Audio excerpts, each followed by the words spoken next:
أعوذ بالله من الشيطان الرجيم بسم الله الرحمن الرحيم الحمد لله رب العالمين ثم الصلاة والسلام على أشرف المرسلين نبينا محمد وآله وصحبه السلام عليكم ورحمة الله. Très chers amis téléspectateurs de Kalimatul Haq, au seuil du Ramadan, le mois du Coran, je vous invite à méditer sur le but de la révélation du Coran, la parole d'Allah subhanahu wa ta'ala.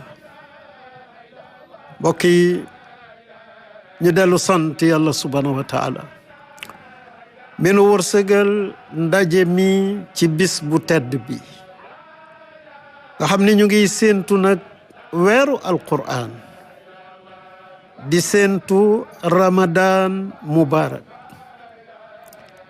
weer woowu alquran wàcc ñu woo nag képp kenn ci ñun ñu ànd jàngataat lu tax yàlla feeñal alquran, lu tax yàlla wax directement ak ñun jaare ko ci yonent bi sallallahu alayhi wa alihi. Le Coran, comme nous le savons tous, fut révélé progressivement au gré des événements.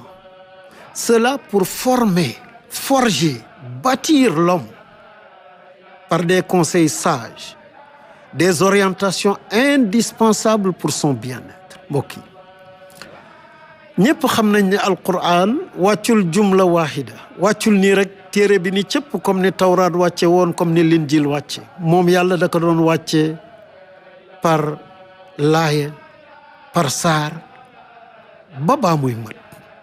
loola lu tax xew-xew bu ñëw yàlla wax jullit ñi lii moom ngeen ci war a def, ngir tarbiya leen, ngir tàggat jullit bi, ngir tabax nit koo xam ni moom la yàlla bëgg, ci ay ndénkaane yu xereñ, ci jox ko ay jubluwaay, won ko yoon yi nga xam ni yii bu ci taxawee rek faaw dafay dund bu tedd ci àdduna bi, waaye dafay rëcc ci dund bu toskare ci dund àdduna ak bu àllaaxira.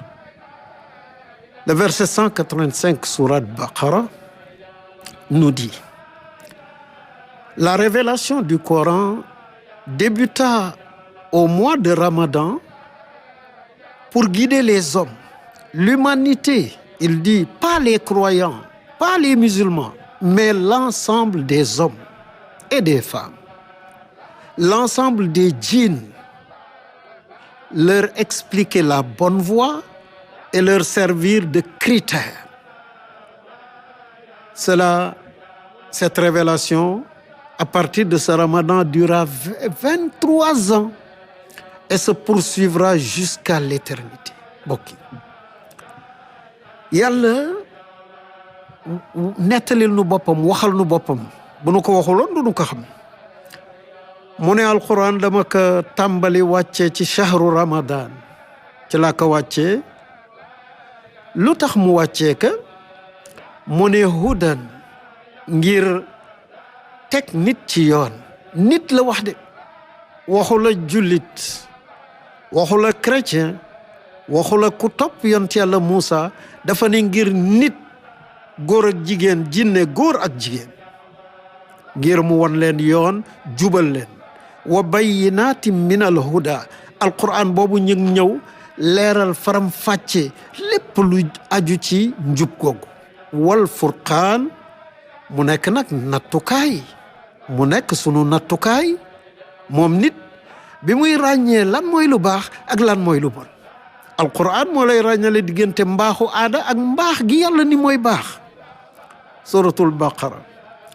Ainsi, nous n'accomplirons correctement notre mission sur terre que lorsque nous ferons du Coran notre guide, notre mode de vie et notre critère, notre furqan, dans toutes les situations de notre vie mbokk yi bon ñu xam ni sunu mission li tax ñu indi nu ci kaw suuf du ñu ko matal mukk ñun nit ak jinne li fekk alquran jooju nekkul ni moom mooy sunu sëriñ di nu wommat di nu tegtal yoon li fekk defunu alquran boobu sunu dundin mu cuub ka li fekk defunu alquran boobu muy sunu furqaan di sunu nattukaay di lunet yi nuy xoole àdduna di ko xoole lépp lu mu mënti doon ci dundu àdduna la sourate Ibrahim dans son verset premier dit à la meilleure des créatures le prophète Muhammad, paix et salut sur lui, Bismillahir Rahmanir Rahim, Alif Lam Ra. Nous t'avons révélé le Coran pour que par la volonté de leur Seigneur, tu mènes les hommes des ténèbres vers la lumière, que tu les mettes dans la voie d'Allah, le puissant, le digne de louange. Mbokk yi yàlla joxar bi yonent bi alayhi salaam directement wax ak moom wax ak nun ci laay ji njëkk ci suratu Ibrahim alayhi salaam gannaaw bismillahi rahmaani rahim mu ne alif lam ra kitaabun anzalnaahu ilayk téere bi dama ko wàccee ci yow laa ko jaaree lu tax li tuxrija naas min adulumaati ila nuur ngir nga génnee nit ci lëndëm lëndëmu tooñante lëndëmu ku man sa morom duma lëndëmu bànneexi bakkan ila nuur nga yóbbu leen ci leeri sa borom leeri njub leeri xam-xam leeri jaamu sa borom bi izni rabbihim loola nag yow du sa kàttan ci kàttanu sa borom ci mbaaxu sa borom nga teg leen ila siratil azizil hamid ci yoonu borom boobu nga xam ne mooy al azizu mooy ki not alhamidu mooy ki ñuy sant ndax bépp xéewal ci moom lay tukkee ami de kalimatul haq les thématiques du Coran définissent clairement sa mission.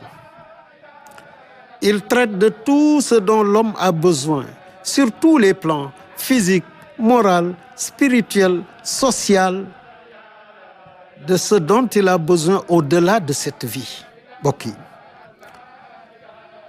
tomb yi alquran di waxtaane di ko jàngale doy na ci xam lan moo ko tax a jóg lan moo tax yàlla jox ñu alquran lépp lu nit soxlawoo moo xam li jëm ci dundu yaramam moo xam li jëm ci dundu ruuxam moo xam li jëm ci ay mbaaxam ci àdduna bi moo xam li jëm ci gannaaw bu génnee àdduna alquran wax na ko ci allati hiya aqwam li nga xam ne mooy li ci jub li koy jëriñ ainsi il parle principalement de 3 thèmes généraux le dogme le tawhid le code de conduite c'est les ahkam les lois et règlements et les exhortations et les rappels sous forme de paraboles, d'exemples concrets tirés de la période du prophète alayhi salam et de l'histoire des peuples passés et de notre histoire à nous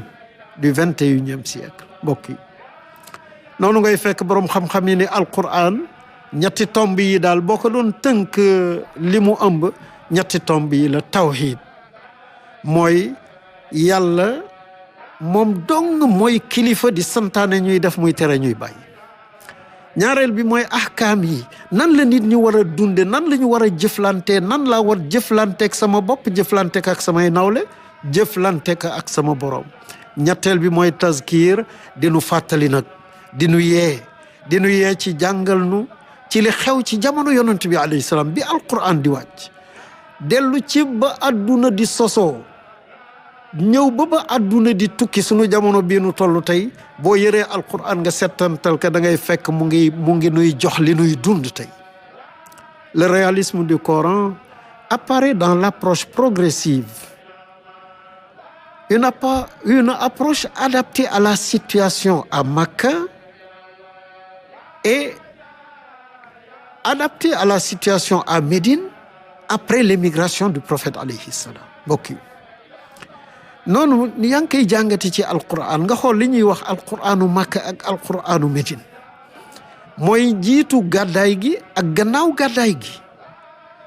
À Makka, le Coran était confronté à la négation des mécréants de l'unicité de Dieu subhanahu wa ta'ala, de la résurrection, de l'authenticité de la mission du prophète Mohammed, paix et salut sur lui. Ils disent c'est un imposteur.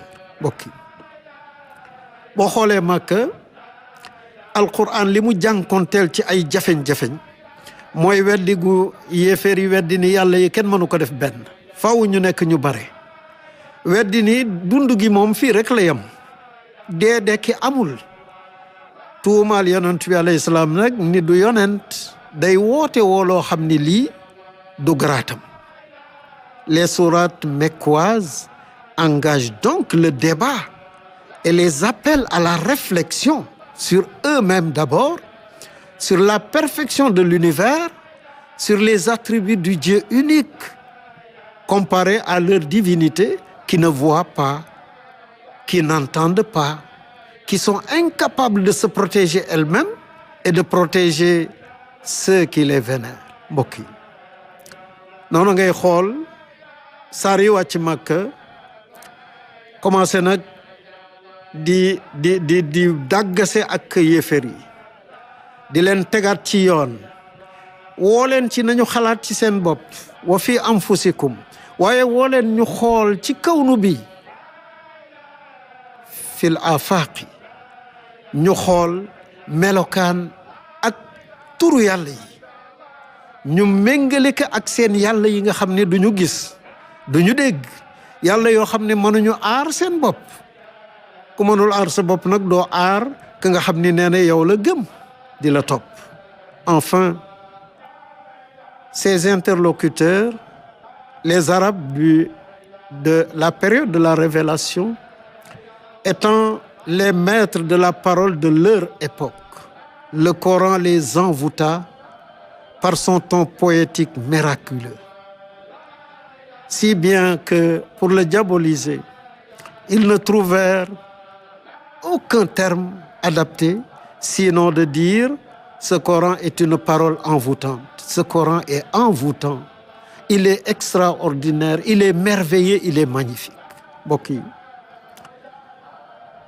bi ci mujj nag mooy comme que ñi mu jànkonteel ñooñu ay kàngam lañ ci seen jamono ci wax ku ñu jànkonteel ci wax ñoo la man alquran dikk nag not leen ci boobu domaine wax ak ñoom waxin boo xam ne bi taar ba yegg na foo xam ne bi ñu taxawee ni nañu xool ban ŋàññi la ñuy teg ci alquran ba nit ñi daw ka gisuñu lu dul fa qaal in hada illa sihrun yusar lii ma ngi mel ni njabar goo xam ni gii dafa la naan nikk te bu duggee ci yow doo ko rëcc mukk taaru na rafet na.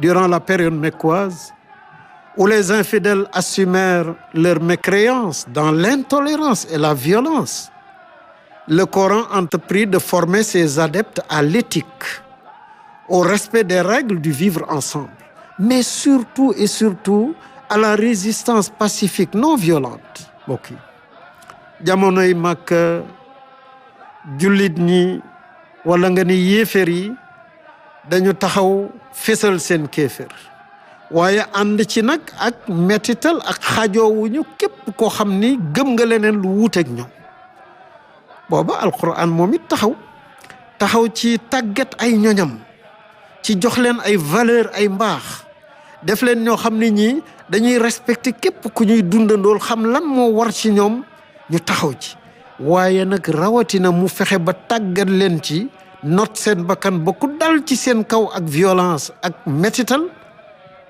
ñu tontu la ci mbaax ak njekk ak jàmm. Il leur dit au verset 5 sourate les voix célestes, sois patient et serein, fasbir sabran jamila. Gisal li Yàlla wax jullit ñi boo xoolee ci Makka fasbir sabr dafa bare mu wax leen mu ne muñal te sa muñ na rafet fasbir sabran jamila muñal muñ gu àndut ak jàmbat, muñal muñ gu àndut ak fayonte, muñal muñ goo xam ne ku la def lu bon nga defal ko lu baax. Par contre, à Médine, où la situation a changé, où l'islam fait désormais face à des hypocrites, à des gens du livre, où il fait face au défi d'élaborer son État, les thèmes et le ton se diversifient. Bokk yi boo ñëwee ci Médine nag alquranu Médine ni ñu koy waxee nga xam ni liñ doon dund Makka soppeeku na. léegi fii kéeféer gi dafa nëbbu ay naafeq la ñoo xam ni gëmuñu de waaye dañuy nëbb seen weddi. ñu jànkonteeg ñoo xam ni jotoon nañu téere lu leen jiitu yahud ak nasaraan. jullit ñi toll foo xam ne dañu war a tabax nag seen fondation wu état boo xam ni bii ñoom ñoo koy doxal seen bopp. foofu nga gis alquran soppi tomb yi muy waxe soppi waxin. L'un des derniers versets révélés à Makka prépare la meilleure des créatures à la nouvelle donne, à la nouvelle situation qu'il trouvera à Médine, et lui dit au verset 125 sourate l'Abeille: appelle avec sagesse au culte de ton Seigneur et par de belles illustrations. Si jamais il t'arrive de discuter avec eux, fais-le de la plus belle manière. bokk na ci laay yi mujj wàcc ci Makka bi yonent bi alayhi salaam waree gàddaay jëm Medina. yàlla nag di ko yab ni ngay yebe seet ni ko boo demee Medina ud'u ila sabili rabbika bil hikmati wal maw'izati al hasana. na nga woogaa ñi jëme leen ci sa yoonu boroom ci xereñ, ci xam-xam booy jëfe ak ci jox leen ay misaal yu rafet. wa jaadilhum billati hiya ahsan.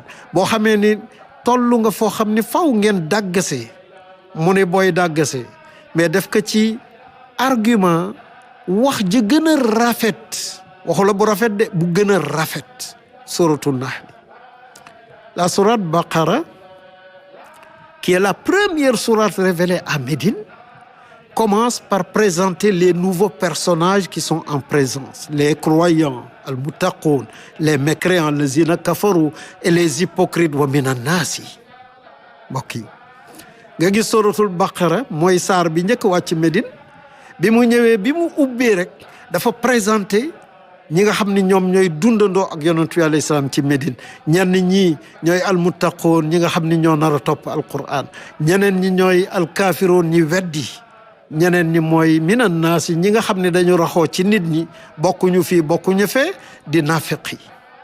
Ensuite, suratul Baqara s'attache à fixer les règles de gestion de l'État, établir le code de conduite cultuelle, le code de conduite morale, le code de conduite sociale. Ces codes doivent servir de mode de vie aux musulmans. bokk yi bi mu jógee ci wane ñan ñoo nekk ci dendu Médine, suratul Baqara daal di commencé nag teg loi yi. nan ngeen di tabaxe seen état, wax nan ngeen di doxale seeni dundin, nan ngeen di doxale seeni jaamu yàlla, mais nan ngeen di doxale yéen rek seen dund bis bu ne, seen mode de vie.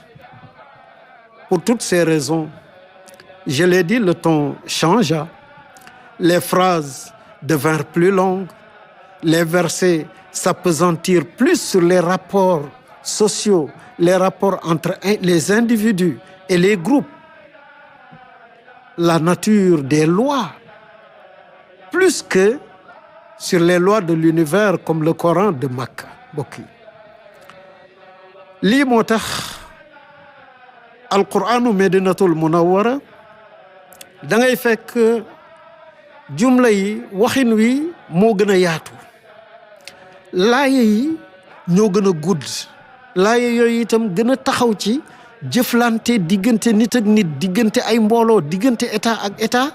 lu ëpp li mu taxaw ci dend bi, asamaan yi, suuf si, ak li nga xam ne mooy loi yi tënk adduna bi. Les titres des sourates médinoises s'adaptent aux nouveaux thèmes. Vous constaterez que c'est le butin, c'est la femme, c'est les coalisés, c'est la sourate le divorce, la sourate le pèlerinage, la sourate al-Bayyina la preuve, la sourate les hypocrites, la sourate la discussion al-Mujadala, la victoire al-Fathu, la table al-Maïda, le secours divin, dernière sourate révélée, sourate Iza Jaa Nasrullah. Mbokk yi tur yi yàlla tudde saar yi rek ci saaru Médine dafa lay wan coppite gu gaan boo demee Médine mooy al anfal an nisaa u jigéen ñi mànkoo di xeex yonent bi alayhi salaam al ahzaabu at talaaqu divorce mooy passé al hajju aji makka al bayyina firnde yi naafiq yi al mujaadala werante la victoire al fathu taabal ji al maïda ak ndimbalu sa borom nag an nasru iza jaa nasrullah. Par contre à Makka c'était le soleil, la lune, l'étoile, l'homme, le djinn, le jour montant, la nuit, la résurrection, la foi sincère, al ikhlas, les prophètes, etc. boo xoolee alquranu Makka saar yi ni ñu tudd mooy achams jant bi, al qamar weer wi, an najmu biddéew yi, al insaanu nit, al jinnu ad duha suba, al laylu guddi, al qiyaama bispenc, al ixlaas pas-pas bu sell, al anbiya yonenti. C'est ainsi que comprendre le Coran est une obligation au même titre que la prière et le zikr. Si on ne comprend pas le Coran, nous ne pourrons pas en faire la base de notre argumentation, notre preuve irréfutable, notre burhan. Nous ne pourrons pas bénéficier de sa lumière éclatante, son nuurul mubin. Mbokk yi bon xam li alquran di wax farata la, ni julli ak woor nekk farata, ni zikr nekk farata. suñu xamul li alquran di wax mais nan la ñu mën a def ba alquran boobu mu nekk sunu burhan di sunu lay, nan la ñu mën a def ba alquran boobu nekk sunu nuur di sunu leer, pour qu'il soit une âme qui donne vie à notre âme, la vraie vie. Ruhan min amrina. Nous devons comprendre le Coran et en faire notre guide, notre recours, notre critère dans toutes les situations de notre vie. Mbokk yi ngir alquran nekk ruux ci buy dundal sunu ruux, il faut ñu comprendre xam li alquran di wax. ci lay mën nekk ki nuy wommat, ci lay mën nekk sunu delluwaay, ci lay mën nekk sunu nattuwaay. hudan linnas wa bayyinatin min al huda wal furqan. Je veux conclure par dire ce que le Coran n'est pas. Il n'est pas un livre d'invocation pour le bien matériel de ce monde. Le Coran n'est pas une compilation de formules magiques miraculeuses. Le Coran n'est pas destiné à être récité uniquement en cas de souffrance, quand quelqu'un meurt, mais le Coran guide notre vie. Mbokk yi ma yëkkati sunu jataayu tey ci wax leen lan la alquran ni moom nekku ko, te ñun ñu bëgg ne alquran lii rek la. alquran nee na nekkuma benn téere boo xam ni comme téere njabar ku soxloo dara rek ñun la sirroo ngi ni lii boo ko defee am lii boo ko defee mucc ci lii. man na ko waaye alquran du loolu. alquran ni man duma ay jatu njabarkat yoo xam ni ku bëgg dara ci man ngay daw si ngir am li nga bëgg. C'est le livre béni que nous vous avons révélé. Suivez-le avec piété pour mériter la grâce d'Allah, dit le verset 155 sourate Le Bétail. Mbokk yi wa hada kitabun anzalnahu mubarakun fattabi'uhu wattaqu la'allakum turhamun. laaye téeméer juróom fukk ak juróom suratul An'am ne kii mooy téere bi alquran moo wàccee ko ci yéen mu barkeel di xéewali kese di njariñi kese. topp leen ko, jëfe leen ko, wattaqu te ngeen jullite doxe mbaax yi muy jàngale la'allakum turhamun, bu ngeen ko defee am yërmande yàlla. yal nañ yàlla boole ci ñi muy yërëm. noo ànd ñaan yàlla subhanahu wa taala yal na yàlla may ñu xam alquran, may ñu topp alquran. ñaan yàlla subhanahu wa taala yal na yàlla doon suñu ndimbal. bokk yàlla bu nu yàqu, yàlla bu nu yàqule. topp yàlla gën a jafe ci jamono yi nuy dund. yal na nu ko yàlla yombal mooy yàlla fi gën a yomb yal nañ ci yàlla musal defal nu mujj gu rafet làq nu fu yàq egul yiir nu ci malaanam suturaam yàlla jubal nu jubal sunu njaboot ubbil nu buntu muur ak wërsëg bokk yi lu nu am yal na nu am yàlla lu nu ñàkkit yal na nu am yàlla bi jaahi nabil Mustafa sallallahu alayhi wa ali assalaamu aleykum wa rahmatullah wassalaatu wassalaam ala ashrafil mursalin sayyidina wa habibina wa nuri qulubina Muhammad wa alihi wa sahbi كتاب أنزلناه إليك مبارك ليدبروا